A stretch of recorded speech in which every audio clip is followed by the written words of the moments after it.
Good morning, boys and girls. Today we're going to be going over dot plots. So this is basically what a dot plot looks like.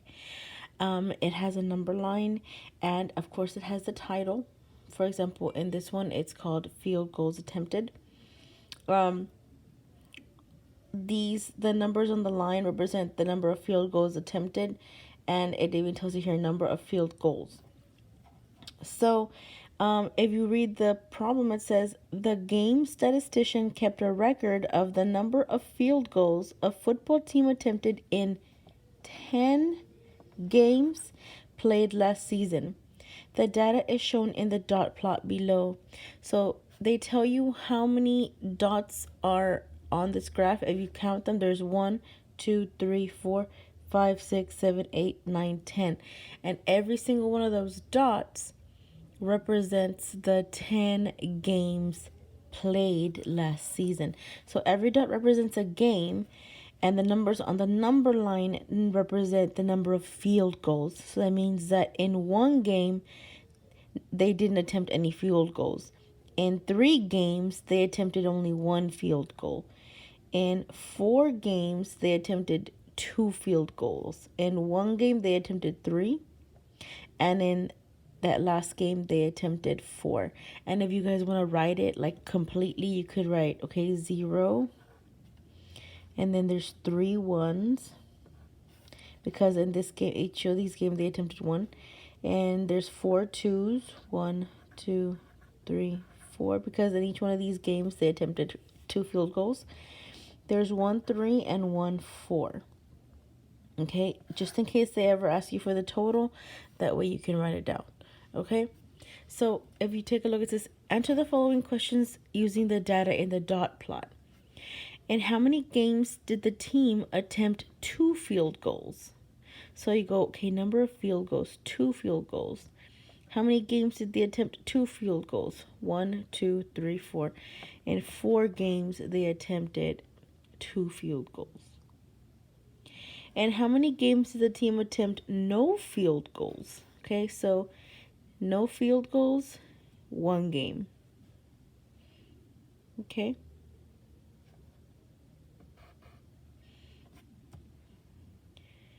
How many total field goals were attempted during these 10 games? So they're saying, okay, now I want you to add all these. So people make a mistake with these. When they're asking how many total field goals, they don't mean just to add up all of the dots, because we already know there's going to be 10 because each one represents a game. So it means to do this, to add up all of the number of field goals attempted. So that's why there's 3 ones, because in 3 of the games they attempted only one field goal. And then there's 4 twos because that's how much they attempted. So we're going to go ahead and add them up. So that's 4, 5, 6, 7, 8, 9, 10, 11, 12, 13, 14, 15, 16, 17, 18. There's a total of 18. They attempted 18 field goals in all the 6 games. Okay? This last one is kind of tricky. It says if the team made 66 2/3% of the field goals attempted, how many did they make? So this would be like a part to total percent out of 100, right? The part would be the one that you're looking for. The total would be the 18, and then the percent is 66 2/3 out of 100. Okay, but this one's going to be a little bit tough because of the way it's written. If you guys remember, 66, this is like 66.6%. This is the same as 2/3. So they're saying 2/3. If a team made 2/3 of the field goals, how many did they make? So 2/3. So another easy thing that you can do is you can go take the 18 and split it up into 3 pieces. Make like a fraction out of it. Okay? If you think about it, 18 divided by 3 is 6, right? So this is 6, this is 6, and this is 6. Okay? And if they attempted, if they made 2/3 of the field goals, then they made 12 of the field goals. So the answer would be 12. Okay? If the percentage wasn't so weird like this, you could have just done part to total percent out of 100. But because I don't want you guys to struggle, I'm telling you that that's 2/3. So I split up into 3 pieces and then went and got the 2/3 of it. Okay? Let's look at example number 2. It says, the game statistician kept a record of the number of base runners a baseball team had in 17 games played last season. The data is shown in the dot plot below.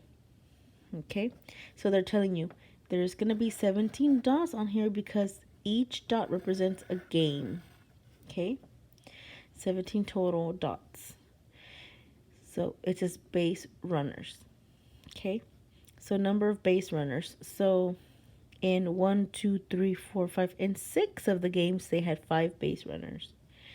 Okay, 1, 2, 3, 4, 5. In 5 of the games, they had 6 base runners. In 3 of the games, they had 7. In 2 of the games, they had 8. And in 1 of the games, they had 10. So that's how we read it, okay? Every dot is a game, and every one and these represent the number of base runners. So it says, and how many games did the team have? I believe it says 8 or more base runners. 8 or more. Count the dots. 1, 2, 3. In 3 of the games. Some people will get confused and like, Miss, I don't see 8 or more dots anywhere. No, they're not talking about the dots. They're talking about in how many games did they have 8 or more base runners. So this is 8 or more.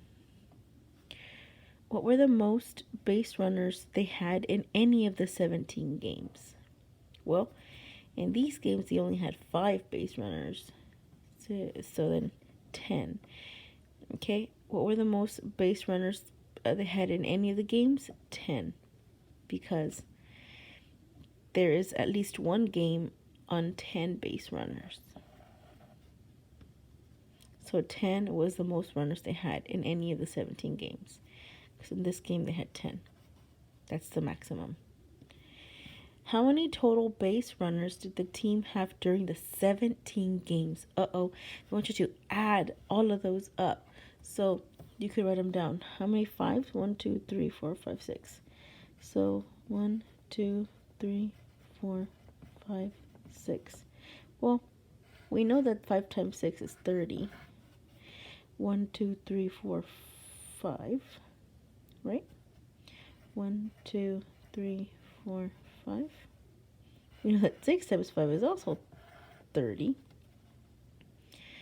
In 3 games they had 7. 7, 7, 7. That's 21. And then 8 and 8. We know that's 16. And then there's 1, 10. So now we can add those up. So we have 30, 30, 21, 16, 10. Instead of adding all of those 17 numbers, I just kind of broke them down so that way we could just make it easier for us. So 6, that's 7. 7, 3, 6, 7, 8, 9, 10. So 107.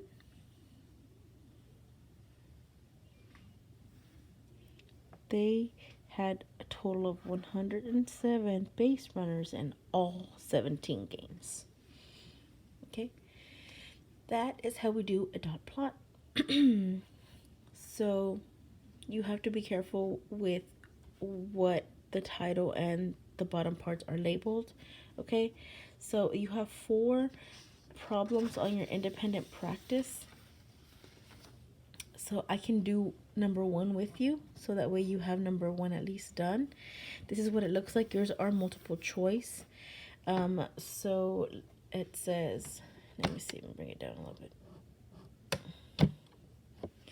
It says the dot plot shows the numbers of brothers and sisters 21 sixth graders have.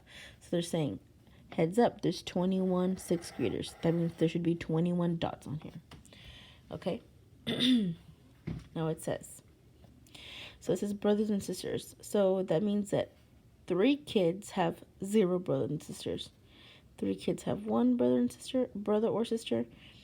3 kids have 2 brothers or sisters, like that.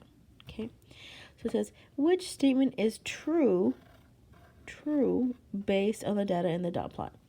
Is it true that 4 students had no brothers or sisters? So no brothers or sisters. That says 3. So this would be false. Is it true that 1 student had 5 brothers or sisters? 5 brothers or sisters? Nobody had 5 brothers or sisters. So that's a lie. Is it true that twice as many students had 3 brothers or sisters as students who had 1 brother or sister? So they're comparing this one and this one. They're saying this is twice as big as this one. Well, 3 times 2 is 6. Is there 6 here? 1, 2, 3, 4, 5, 6. Yep. So that makes it true. And then the last one says, exactly 2 of the students had exactly 2 of the students had more than 4 brothers or sisters. So what's more than 4 brothers or sisters? 5 and 6.